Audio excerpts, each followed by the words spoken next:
What will you do if you woke up one day and you find yourself in life totally different from the one you have always known? Marima could feel something was wrong.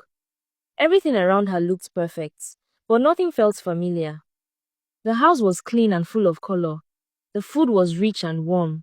The clothes were soft. But her heart was heavy. She couldn't connect to the world she woke up in. She didn't know how to act. She didn't know how to feel.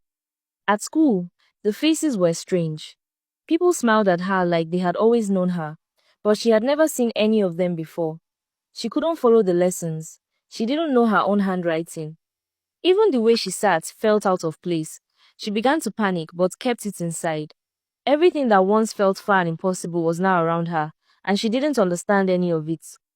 Her parents noticed that something was off. She didn't talk much. She stared at objects like they were foreign. She flinched at running water. She didn't respond when called by name. Her silence became worrying. They took her to a hospital, hoping for answers. The doctors ran tests and asked her questions she couldn't answer. They assumed it was memory loss, maybe from trauma. No one imagined she wasn't the girl they thought she was. At home, Marima stayed quiet. She watched everything closely, trying to figure out how to survive. She didn't want to mess it up. This world was calm. The lights always worked. The fridge was always full.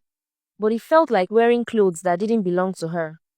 Everything fit, but nothing felt right. She missed her old life, even with all its pain.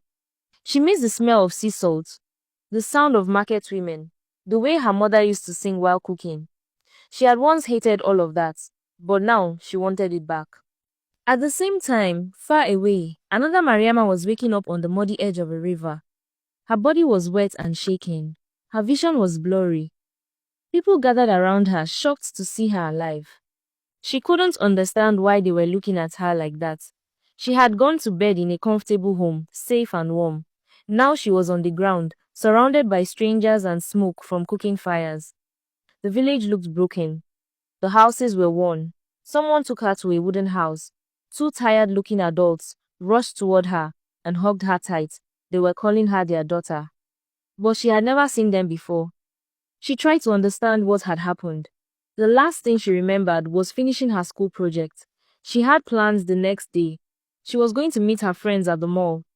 Now, she was barefoot in a house with no lights and a leaking roof. The people around her thought she had hit her head. They gave her food she couldn't eat. They told her stories she didn't remember. She stayed quiet, confused, and scared. She didn't know how to live in this world. She didn't know how to sweep with a broom made of sticks or how to fetch water from a well.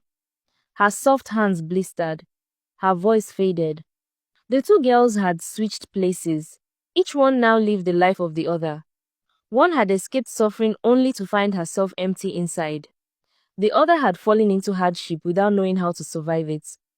The world did not notice the change, but both girls knew something had gone deeply wrong. They weren't dreaming. They weren't pretending. They were stuck. And slowly, each one began to feel the weight of a life they never chose.